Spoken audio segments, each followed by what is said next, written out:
afternoon. I'm Jim Eskin, founder of Eskin Fundraising Training, and I'd like to welcome you to our mental health forum. And I know some of you might be thinking, mental health forum, what's that have to do with fundraising, friendship, and fun? And this is the way I would explain it. I don't think of anything that's more important to raise money for than overall well-being, and that includes both physical and mental well-being. Number two, I think we should care about our friends. And if we know a friend or a friend knows us that needs help, we should jump in and help them.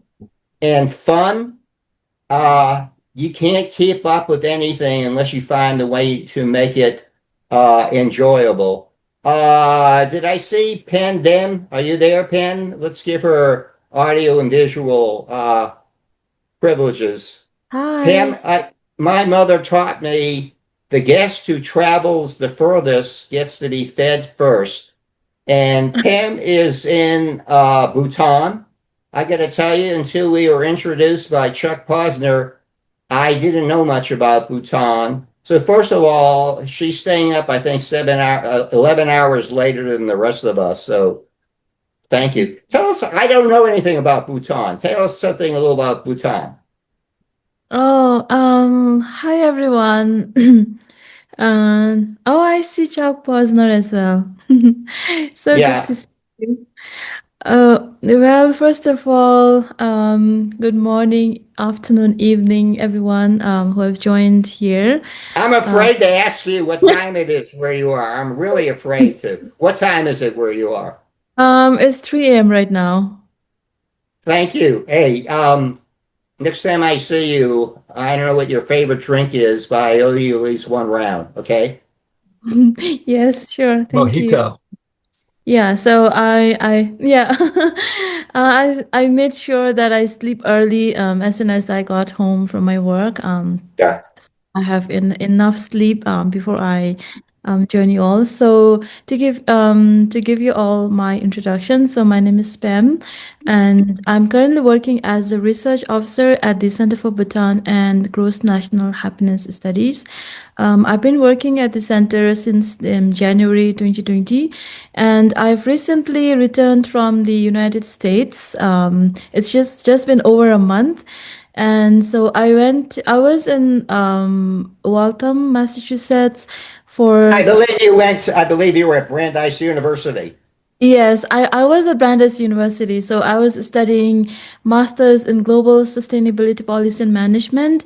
And it was during that time that I had the, very good fortune to meet with Dr. Charles Posner, who has been my American foster parent, so to Ha! say. Yeah, so I'm so happy to see Chuck on the screen, and I, thank you so much, Jim, for inviting. Yeah. okay. By the way, the American style, and particularly I'm Jewish, we're known as Budinsky, so I'm going to butt in a lot.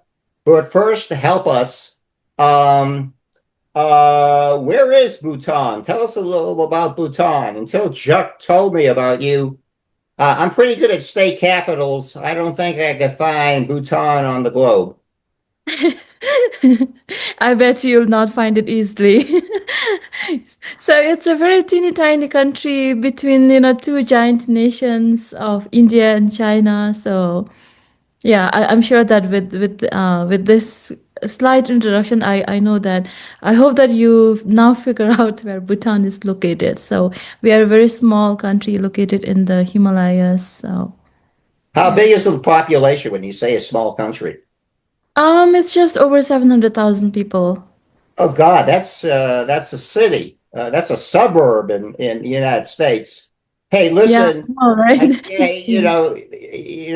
it's such an honor to have you join us and add your international.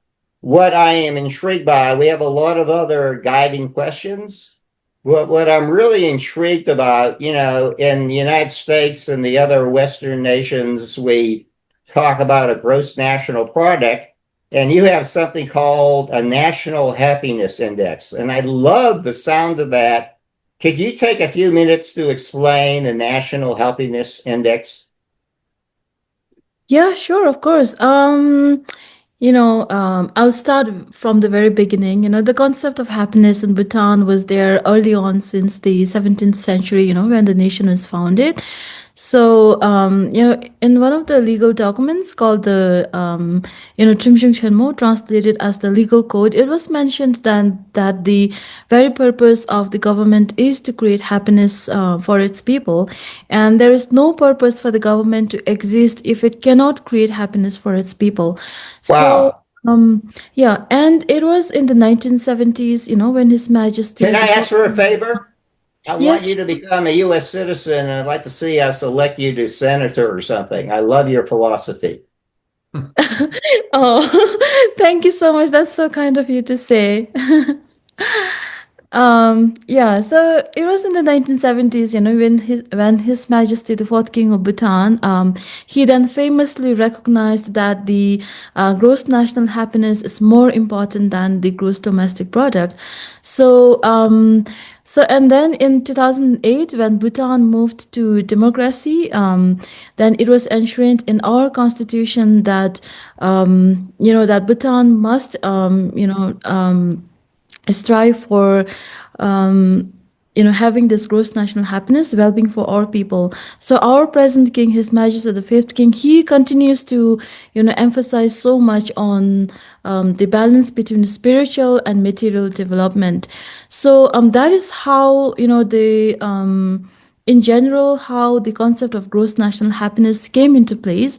And when it comes to operationalization of GNH, now from the concept we have to think about how to measure it, how to actually measure and actually really measure like how Bhutan is doing in terms of gross national happiness. So then, it is my center, that the center I work for, that is responsible for carrying out the GNH surveys every 4 to 5 years. So what we do is, we go on to interviewing people based on the 9 domains of GNH. So GNH basically consists of 9 domains and 33 indicators. And these 9 domains are, if I explain one by one, the first domain is the psychological well-being, which basically talks about like how well you are doing, and then how people react to both the positive and negative emotions in our life. And the second domain, it is about the health. So health basically means our both our physical and mental health. So we also look at how people are like not just physically fit, but we also look at how they are doing in terms of like their mental health.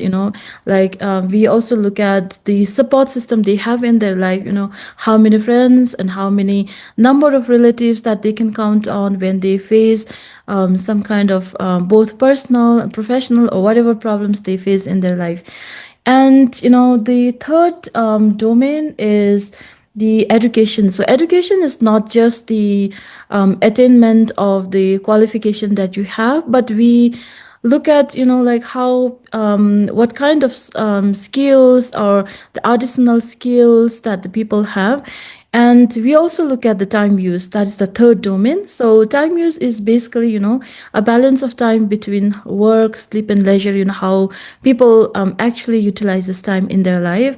And the fourth domain is the cultural diversity and resilience. So we also look at how people like the social cohesion among people in the community. We look at the help and support that people render each other in times of need, be it in the community or among friends and family members.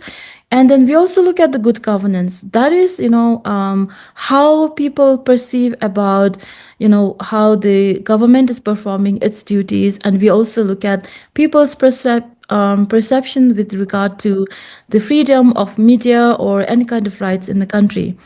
And then we also look at the community vitality. So community vitality is also like So something related to the social cohesion among the people and the communities. Then we also look at the ecological diversity, how people are, to what extent people are satisfied or dissatisfied with the quality of environment, quality of water or the air they breathe.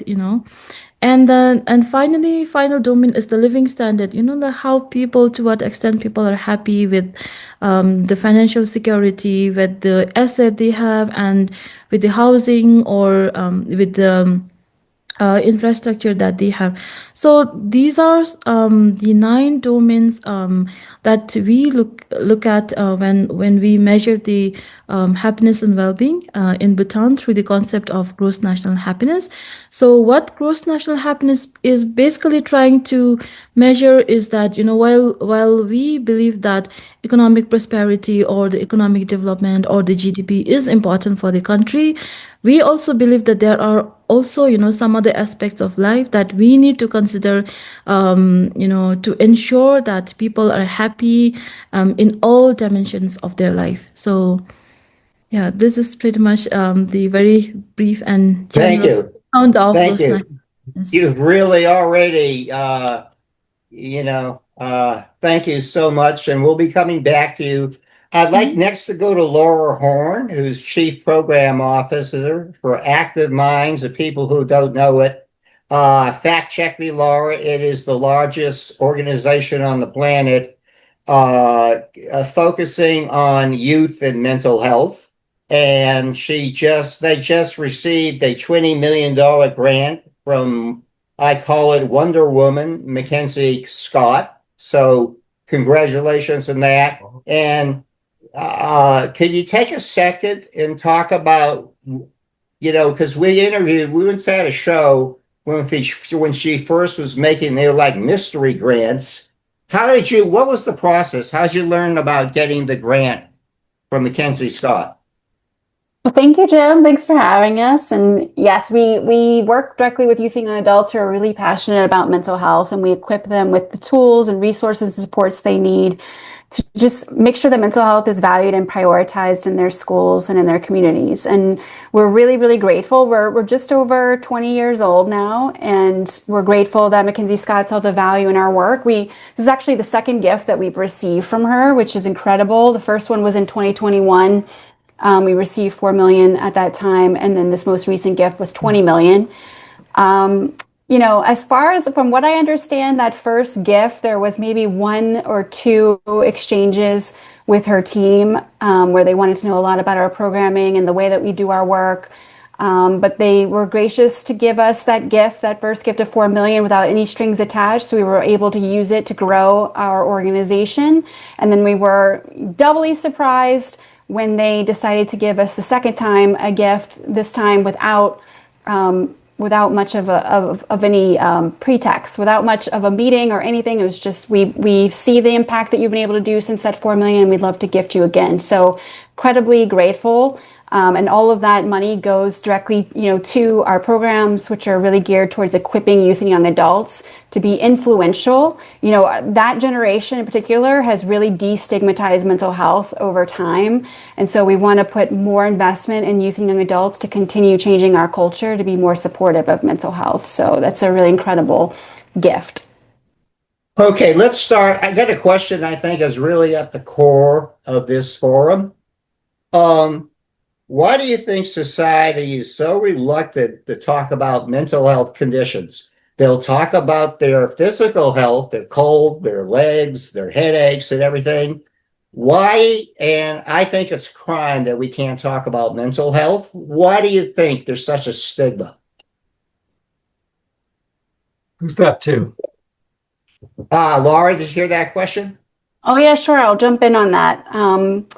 Yeah, I think that there's still a lot of misunderstanding about mental health. In terms of physical illness, we talk a lot about treatment and recovery, but with mental health struggles, we still kind of moralize it in a way. We say things like toughen up or get over Yeah. it. And a lot of that stigma is inherited. Many of us grew up in homes and workplaces where struggling was treated as a weakness and not something we can talk about. But it does seem like the younger generation in particular is leading the way at normalizing these conversations so that they're not just carrying the same silence that their parents did, which is really encouraging.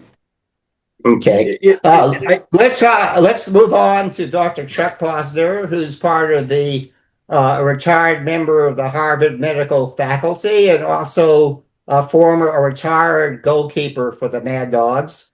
As our only medical doctor, what is the connection you think between mental and physical health? And we can so easily tell you about our backaches and all that, but Chuck, why don't you think people will talk about mental health? Well, I think part of it, and I was going to say this before, but I think part of it is the stigma used to be a real stigma. I mean, it changed your life. And the thing that I remember when I was much younger and, was the vice presidential nominee Eagleton way back in the 70s that was taken off the ticket because he had seen a psychiatrist, and he did have mental health issues. So not only I think he had shock treatment, and that shocked people. Well, I don't know whether he had shock treatment, but again, I think people back in those days, it was a clear mark against you, and people, even in your job, were at risk if you sort of had or were known to have mental health issues. I think that's part of the stigma. I think that has gone away. I think that people, realize that, mental health is, very much, a problem in the world. I mean, I think everyone's got some sense of or sort of mental health issue. I don't think anybody's perfect in that regard, but now there's many opportunities to do something about it and to seek help. And thank goodness, because I think that mental health is important in maintaining physical health. I mean, Norman Cousins, who wrote the book Anatomy of an Illness, talked about how laughter and how your attitude can change your response to physical disease. And I think they're all there. It's all, sort of hand in hand, important to consider. Yeah. Again, I can't remember who was working with cancer and mental health. I think that's that's a clear example where where folks have said, how do we improve both realms or domains so that people can have as Pem pointed out, general happiness, which I think is really important. Well, Jim, I just wanted to let you know that we got a comment on LinkedIn Live from Deborah C. She's Western Australia Medicine in Perth, Australia. She said, when will healthcare organization employee health plans treat mental health on equal footing as physical medicine? So I think that dives right into, or just meshes right into what Dr. Posner was saying. That I call that down under wisdom. And that's what we loved about LinkedIn, that we have someone from down under. Steph, this is close to home for you. How do you explain the reluctance to talk about mental health the way we talk about physical health?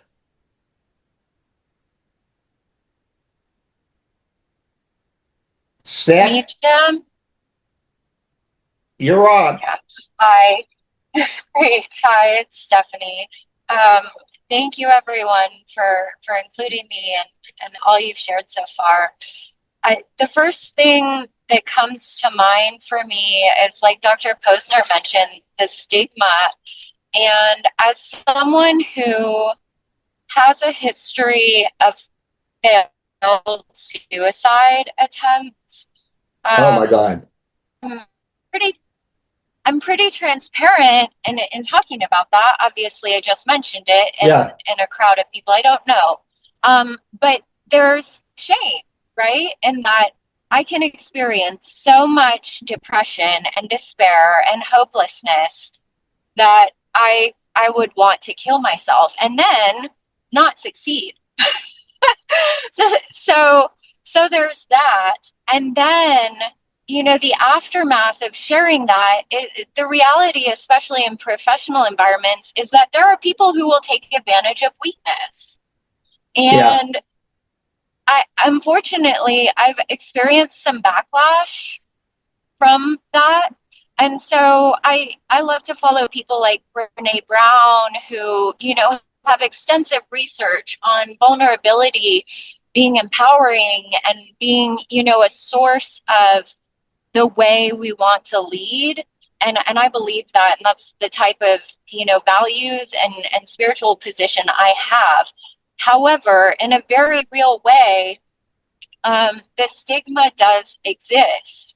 And it takes a lot of courage and a lot of strength and a lot of support to overcome that. So the first barrier being you have to have the courage to ask for help.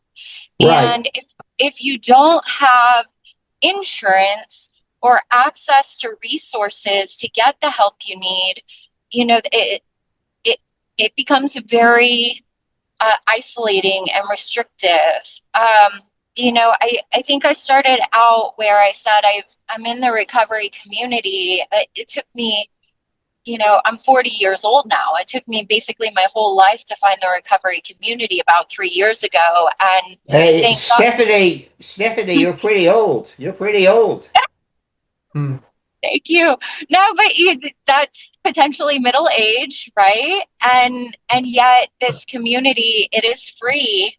It's available. It's highly knowledgeable and skilled with dealing with these intersectional issues of alcohol and substance abuse, which in my experience, it's symptoms of the mental health issues, right? It's a coping mechanism that worked until it failed. And to someone who mentioned earlier, which came first, the chicken or the egg, maybe some people use first and then, it becomes all tangled up. But for me, I had, signs of mental health issues, failed coping mechanisms, and quickly found alcohol, experimented with drugs. And, I never thought that was a problem until it became a problem. And I still didn't think that was a problem. And those things multiplied. They were basically, the alcohol and drugs were factors that multiplied my existing mental health issues. And particularly once I finally found pharmaceutical help, those drugs are powerful medications that can help us. But if we destabilize those medications with street drugs or alcohol, that's a complete Pandora's box. So I know a whole lot, but just from my personal experience on stigma and counterindications and wherever you want to go with that.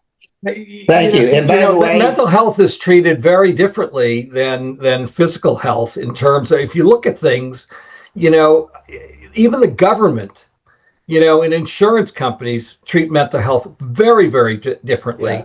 And, I will tell you, as an emergency physician, the boarding of in the repeated visits of people with significant psychotic disorders, that we have no place to put them, and they sort of empty 20 to 30 years ago, they emptied out all the the awful institutions where we used to send these people, and instead of improving the care, they basically freed everyone and didn't put anything in place to take care of them. And we are suffering that. Not only are we suffering it, but even more so, they're suffering it without any resources to manage it. And that is institutionalized by our government. Let's move to an international perspective all the way from Boca Raton, Florida. Marjorie Hope is the author of best-selling Connect Diplomacy, and she is the founder of a wonderful cultural bridging organization called America Connected. Marjorie, can you provide a kind of an international perspective on, how in other countries they can be more open and candid about mental health than we are in the United States. Yeah, so it's really interesting, Jim. First of all, America is rated number 2 as being the highest in depression and the highest in mental illness. Number Yeah. 1 is Ukraine, and that's because of the war. But Yeah. interestingly, not that other countries don't have these problems, because we're all human and we all have the what Yeah. ifs and causes anxiety and mental disorders it can lead to. I always say it starts with anxiety, which leads to fear, false evidence appearing real, which then leads to other things. But the difference is this: other countries have more support.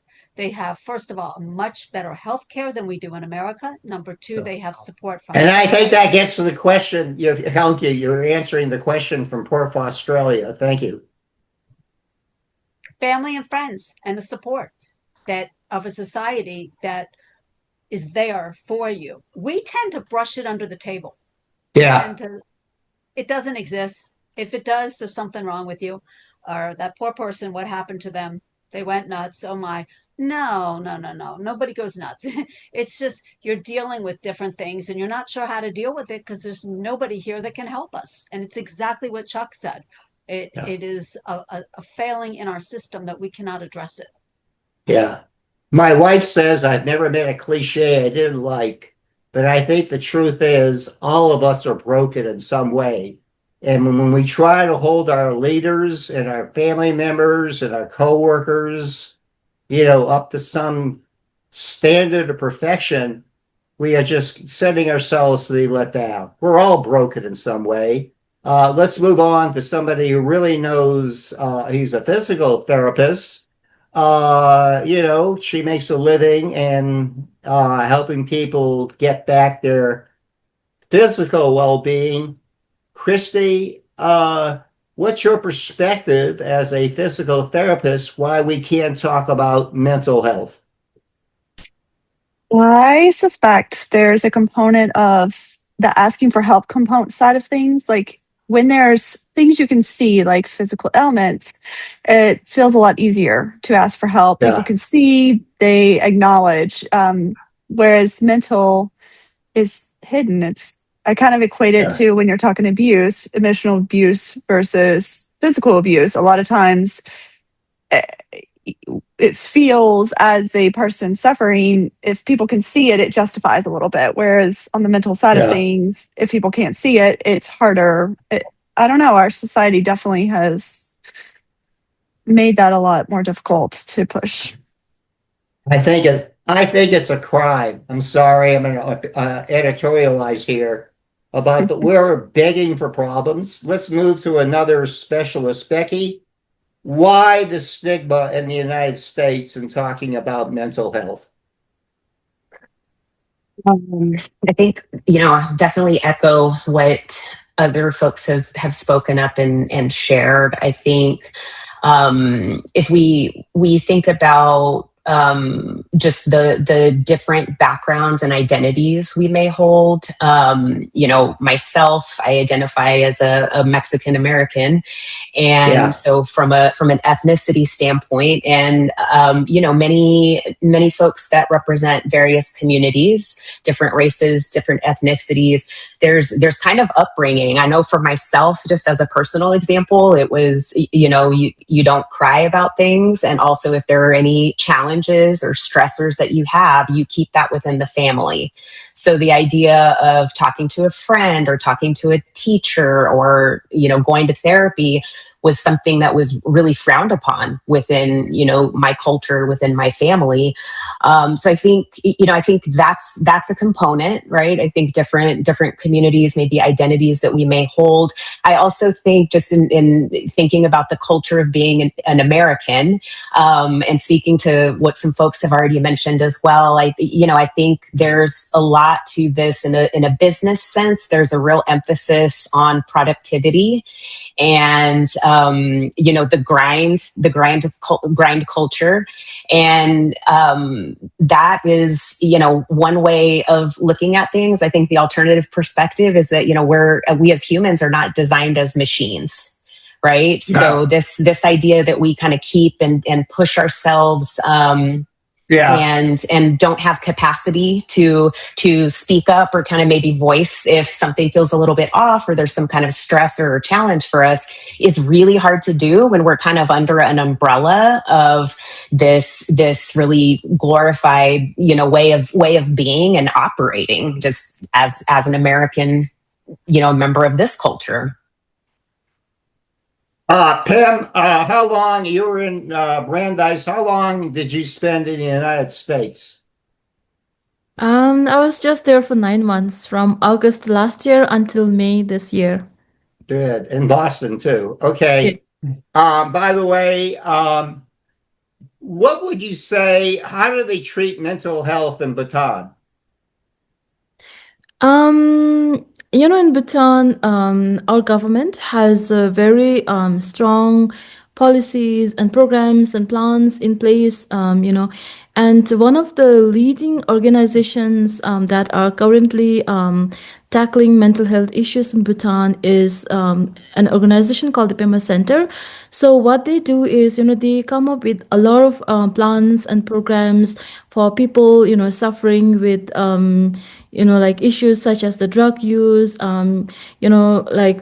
families like those who are suffering from domestic violence, and people who are imprisoned, and people who are going through some kind of mental health disorder. So we just not care the general public, but we also care people, those who are like the incarcerated individuals. Just last year, just before I came to Boston, I took part in the survey where we went on to interviewing incarcerated individuals about what they are doing, in terms of their mental health. And then we found quite a lot of them, actually suffer from mental health disorders like depression, anxiety, and so on. So what this organization does is that, they come up with the plans of how to, give support to them, like for example for especially for youth, those who are suffering from drug use, these center gives them counseling rehabilitation center. And then like what are some of the activities that they can involve in. So, and then I would say that one of the good things about this is that all of these are free. No single citizen has to pay anything for those kind of services. So, so in this way, our government ensures and makes sure that these plans and programs are in place for people, those who are suffering with mental illness. And also, to the, if people are suffering from the mental health disorder to the extreme level, like, in a way that no such kind of support can help them, we also have a psychiatric health services. And all of the healthcare service in Bhutan is for free. Like, no people has to pay anything for the healthcare service that they has to avail. Wow.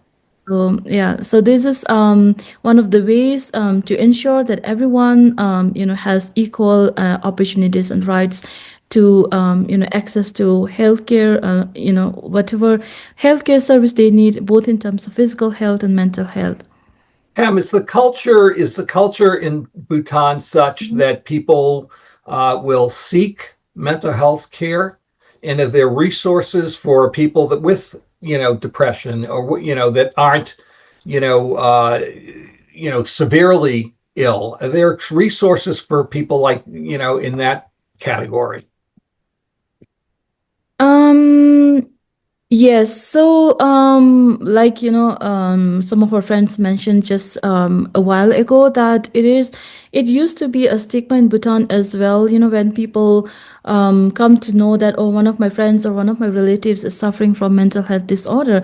But I think it has improved a lot. So in Bhutan, especially this organization called the Pema Center, and also the Ministry of Health, they go on to creating awareness among the public and among people that these are some of the mental health disorder that is commonly being suffered by people.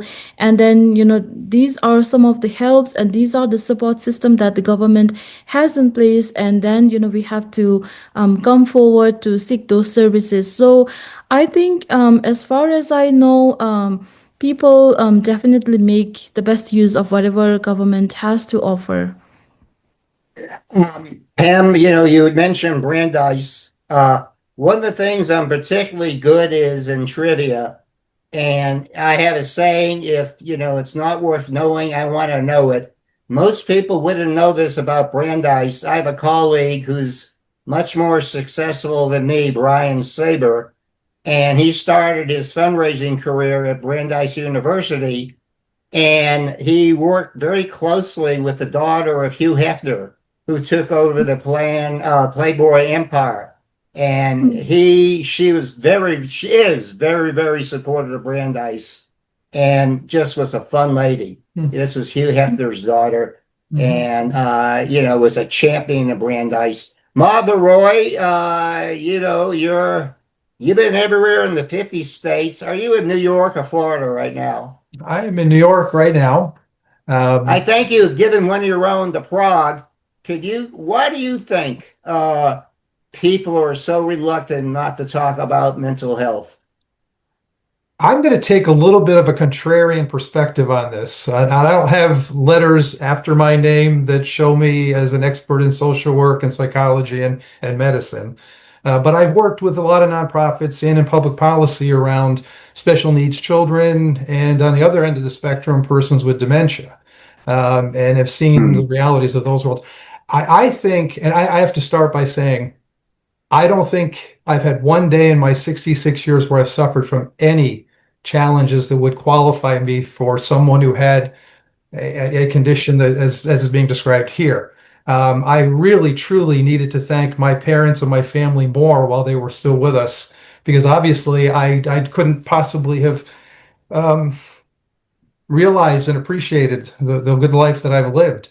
And I hope that same existence and reality is being lived out by my kids and my family. And I think the person who made that comment, the family structures are incredibly important in this regard, and having people in your lives who can be there for you in those moments help get you through and or avoid them. And I think there's some of that. So I'm not minimizing anything that you folks have said, because we know these conditions exist. We know stigma still exists, sadly. But our government has done more than it's ever done in this regard. I did a quick look. In 2000, the United States federal government spent $41 billion on mental health issues. We just spent $141 billion last year, or 2 years ago, when the last audit was done. So now I know with cost of living increase, things like that, that's not a true growth number, but it is an exceptional number that indicates that our government does care and does care about these issues. And it is spending a lot of money annually on what's going on. So I think that, and I think we talk about all these issues more than we ever had or have as a society. I'm 66 years old now. Yes, there was a lot more stigma back when I was a young professional and in these careers that I've enjoyed. But we talk about these things ad nauseum now. Okay. Thank you. You are a contrarian. Tracy, you're in the field. Why do you think there's a stigma talking about mental health issues? I think, well, my perspective is, and comes from a lot of experience working with children. And I think we need to start younger. We need to start letting them know and naming their feelings and their emotions so that there is no stigma. It's just, I have a sore throat. I have anxiety, we just have to normalize the conversations. And I think it will continue to have less stigma. I mean, it's not out there as much as it was, but it is still there. And it's also seen as a sign of weakness, I think. And, probably more in men than in women. So there's a lot of other societal systems that kind of get amplified into all of that messaging as well. Thank you. Julie Desai hosts a show called We Are What We Eat. Julie, do you see any connection between what we eat and mental health? Yes, so we can speak of, nutritional aspects of what we eat, right? And of course, I'm not a dietitian, but we can, obviously, like what our mothers would teach us, dense nutritional, content, but also fresh foods, and then eating together, sharing meals, doing things that our ancestors did. We've forgotten all that. We're not slowing down anymore.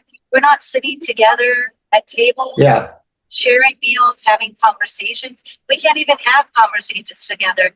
So food, which brought us together, and something we all loved and shared, that whole aspect is going away, not only in America and a lot of fast-paced societies, and that's impacting, we just mentioned younger children, they see all that, right? They're not getting grandma's favorite home cooked meal, and that brings so much comfort, right? That's a sense of nourishment.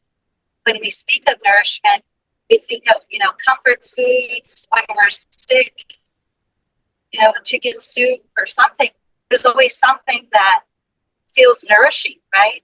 And so food brings a lot of that, and connection, not only just nutritionally, it's just the connection and just the whole aspects of what it brings. And we're not taking time for that for whatever reason. Thank you. Okay. And before we go to Father Molina, which I appreciate, we're going to have a theological point of view.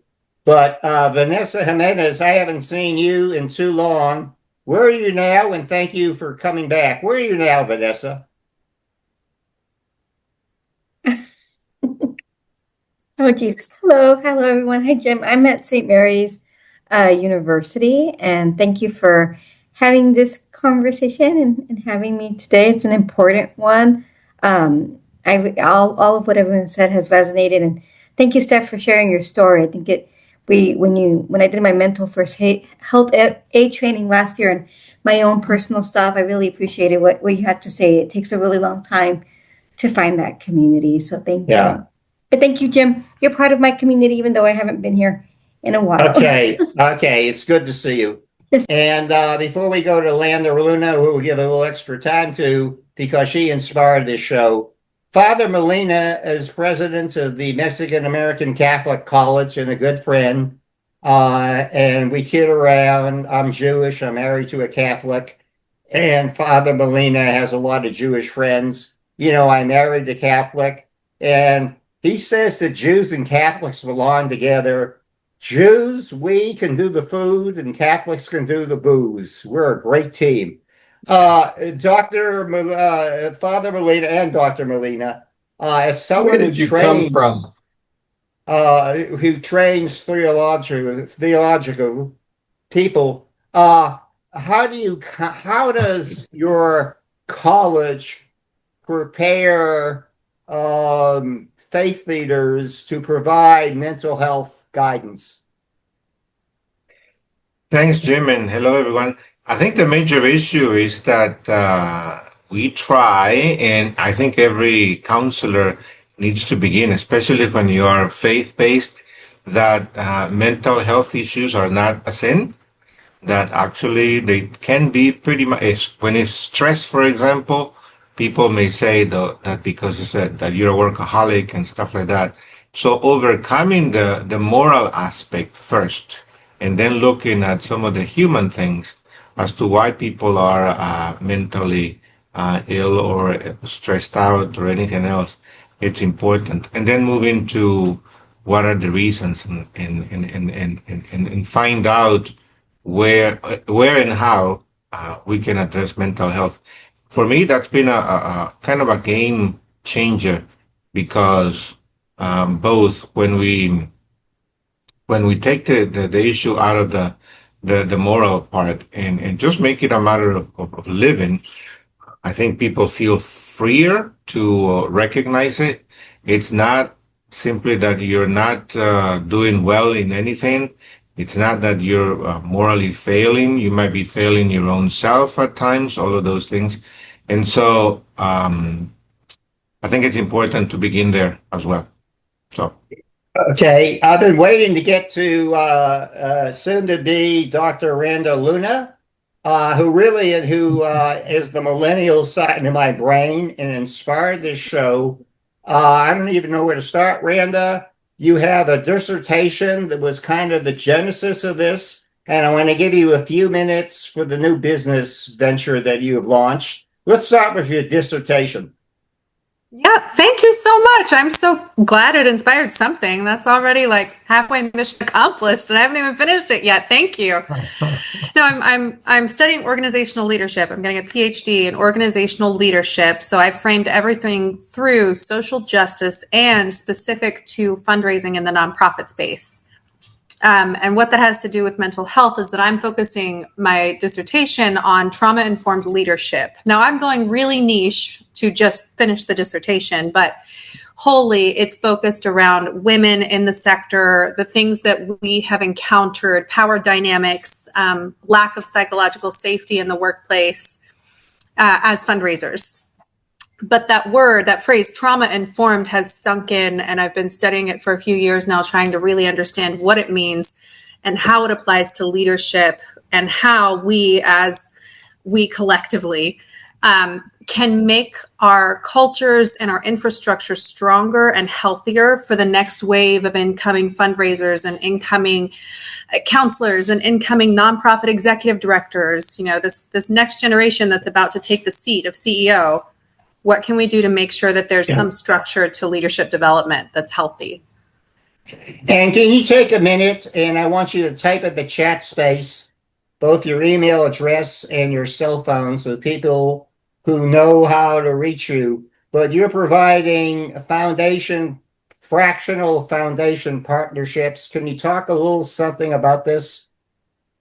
Absolutely. So thank you, Tracy. I see your comment in the chat. You're very kind. I've worked with Tracy some, so she's biased, but she's amazing too. So here's my information in the chat if you want to reach out. I started a little consulting from a few years ago, but it's been the idea has been growing with me as I've been learning. I'm calling it Art for Nonprofits. It stands for Advance, Revive, and Thrive. And so it leans heavily into my fundraising experience, which includes, all kinds of individual and institutional donors and fundraising and grant writing and what have you, all the normal things, the typical things we do. But what I'm really leaning into now is how to combine those best practices with a trauma-informed leadership style. So looking at breaking down the infrastructure of an organization and seeing, yes, we want to meet these goals. How are we supporting the people that are meeting them?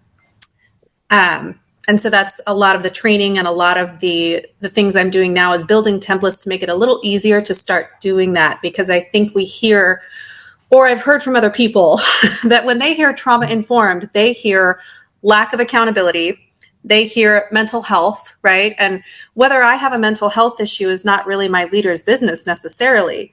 But as the leader, I want to set things up so that someone who may or may not, but someone who may struggle with anything, whatever that may be, is in a space that's safe enough for them to feel comfortable working there while struggling with this thing, and to feel like they can make mistakes and it's not the end of the world, and to feel supported enough that they feel happy. People who feel supported, who feel safe enough to screw up from time to time, and who feel supported by their leadership in this way that's a little bit more emotional than it is transactional, which is big in fundraising. If you know, you know, that ultimately leads us to better outcomes for our programs, more revenue in the fundraising department, and a more successful organization overall. Thank you, Randa. By the way, Hunter, is that Hunter Beaton? Who's the hunter? Who's the hunter?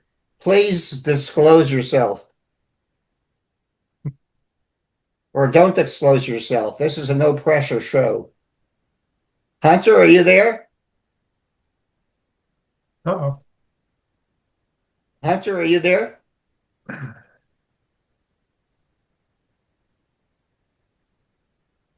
John Largent, have we given Hunter leverages? Yeah, he has the ability to come on. Okay. This will give us a third expert from Audubon Drive, Barbara Eskin. Can you come on for a second? I'm going to go a little different direction with you. Barbara, are you there?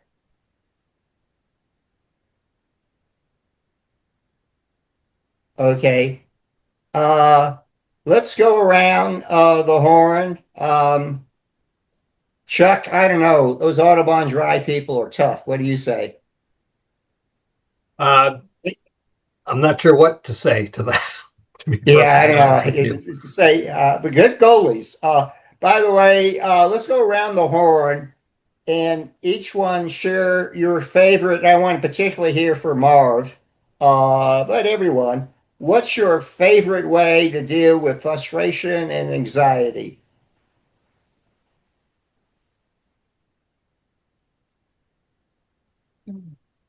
Laura? Yeah, I'd say walks outside. It's simple, but it's the thing that consistently brings me Okay. back to center. Okay. Okay. How far do you have to walk? As far as I want to walk, short walks or long walks, anything goes. Wait till you get a little older. Wait till you have back surgery. Uh, Chuck, what's your favorite way to deal with anxiety and frustration? Well, oftentimes when I get anxious, it's at work, and I work in a very anxiety-producing environment, and I just deep breathe. I sort of step back and take a few breaths and make sure that I'm slowing things down a bit. Uh, I'll be honest with you, I've suffered from anxiety and depression, and Yeah. I take medication for it, and it's been quite helpful. By the way, me too, by the way. Now we're going to be open. I'm OCD, which people, kind of laugh at, but I take medication, I'm in therapy for it. We got to talk openly about these things. Steph, what's your favorite method of kind of lowering the temperature, of taking some of the stress and anxiety out of your life? Can I pick two? No, exercise is the first thing that came to mind for me. And I love was it Christy or Laura who mentioned going outside? Yeah, yeah. Okay, Marjorie, you've written books about this, but she's an expert on the connection between mind, body, and soul. What are your favorite ways to lower stress and anxiety? I would say there's two things. One, workout. I love to work out, but there's another way if you don't like to do that. If you like coffee or tea, when you boil the water and you pour it into your cup, I breathe it in the morning. That's when the anxiety starts like, oh, how am I going to get all this done? 3 times. Because you cannot get anxiety when you're breathing in the steam, inhale and exhaling. And you do that 3 times. Then I do a little thing where I just say, thank you, God, for the clouds I see, meaning like the bad times, because that gives us the good time, and the sunshine and the opportunities for the day. So it's all about our opportunities, good, bad, in between. But if we're alive, we have opportunity. And that's what you Yeah, have to say. yeah. How about Becky? Becky, what's your favorite way to deal with anxiety and stress? I'm going to offer something a little different, just to offer something that Please, hasn't already been yeah, said. yeah. I like to go outside and blow bubbles. Just kind of for me forces me to get outside, which is nice, get some sunshine, but also just the act of the breathing into the wand really kind of forces you to slow down, and then you can look at the bubbles. I just find like it's a Can you win-win. clarify? Can you clarify? Are these like little children's bubbles? What type of bubbles? Yes. Okay. It's Yes. inside every unhappy adult, there's a happy child, isn't there? There you go.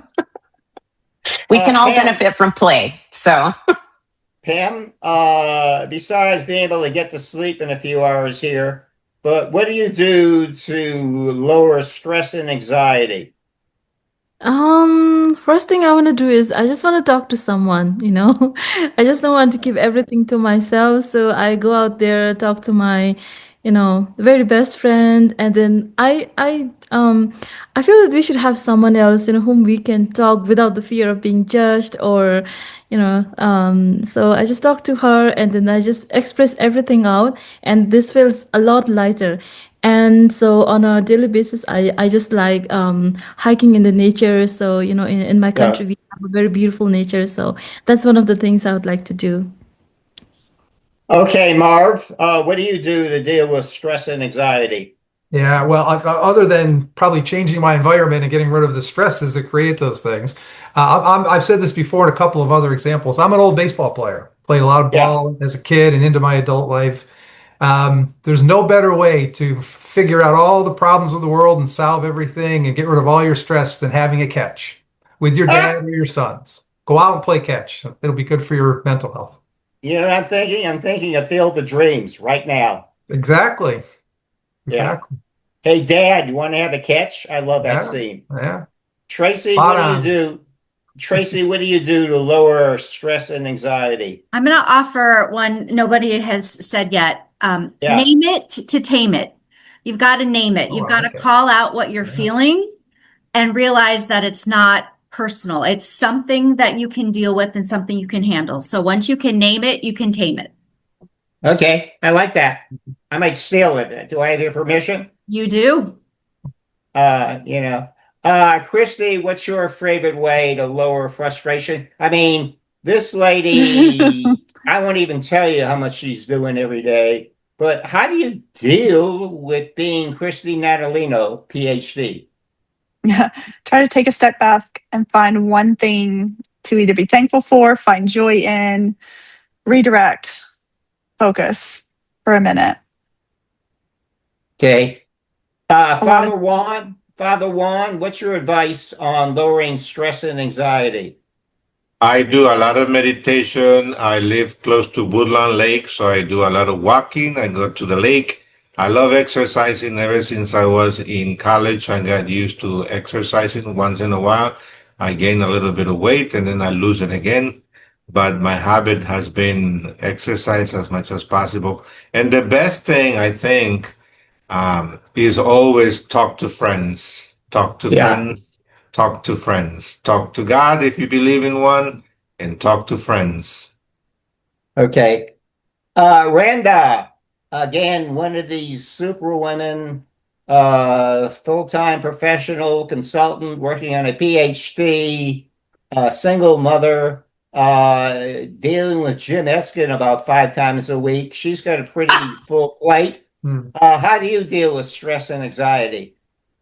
But dealing with Jim Eskin is one of those things, to be honest with you, that helps me deal. No, having a network, created. no. No. For me, it's creation. No, it's wait, was it Ben that said it? It's having someone to talk to about it. I like to send my people texts or emails kind of randomly, sometimes to check in, but that check in is as much for them as it is for me.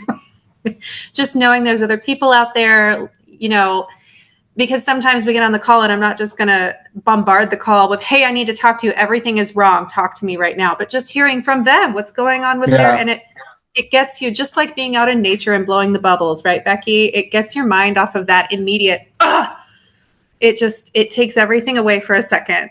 I've got to talk to people. Maybe that's Okay, the fundraiser in me too. I got it too. Raise your right hand if you've blown a bubble in the last 10 years. Raise your right hand. Sure. Marv, you blown a bubble in the last 10 years? Absolutely. Yeah. I respect you. Okay. Hey, Vanessa, what do you do to lower the frustration and anxiety in your life? Well, I kind of lean on pattern. So I give myself like things to look forward to. Recently, I used to not like audiobooks, but for instance, like I've learned to love some. They're not the same as they used to be. Yeah. And so I kind of lean into that and also music that sometimes calming, sometimes whatever it is, but music also helps me. And a lot of the other things too. Sunlight is an easy one. Yeah. This has been a very rich. I want to thank everyone. By the way, Hunter, we'll give you a last chance. Hunter, you want to join us? If you don't want to join us, this is no stress. I like bosses who help you with stress. They don't give you stress. I want to thank everyone. I think this has been a very rich conversation. And I love the bubble therapy. I believe in learning community, something I learned from someone I really respect. When you bring a learning community together, just about all the time you can answer any question. Okay, and I think we've done that today. And Pam, oh my God, I can't believe how late you stayed up, but thank you. You've really enriched our perspective. And when we go to Bhutan, hey, what's the favorite food? If I was coming to Bhutan, what would I have for dinner with you? You should definitely try emadati, chili with cheese. Jeez. But I don't know Wow. your spice level. You should definitely try chilies and cheese, though. Do you think it's going to be Wow. better than Texas? Yeah, I can and see right. I can see why you get along so well with Chuck Posner. Okay. I want to thank everybody. What we're going to do, we are going to put a quick summary of main points on LinkedIn and Facebook. And then a couple of things. We are going to replay this, share that on LinkedIn and Facebook. And one other thing, I am professionally a little crazy. I just don't believe in climbing hills. I climb mountains. And through the direction of John Largent, we've acquired a streaming TV network and the smallest one in the world, but we're going to grow it. Netflix started with 2 people. That was in 2007. They now have 25 million. So we got a way to catch up. Also, the founder is $8.7 billion richer. But we are going to also post this on our, it's called Lifelong Learning and Sharing Network, something that I really believe in. I want to thank everyone again for your honesty, your courage, and adding wisdom to this discussion. And by everything, let's be well and let's take care of one another. I think we heard that. We need that connection. We all can help each other, okay? And by helping others, we help ourselves. So thank you. And John, how do we do? John Largent, our producer. How do we do, John? We did just great. Thanks for everybody's participation. Wonderful conversation. Fun being a fly on the wall listening to all the experts in this room. John, when was the last time you blew a bubble? Pam, stay on. About 12 minutes ago, buddy. Okay. Be well, I can just see him at Mexican American Catholic College, in the curriculum. They'll be blowing bubbles next fall. Listen, be well. Thank you to all. Thank you for being part of this very robust learning community. And we'll see you in September. Be well, everyone. Be well.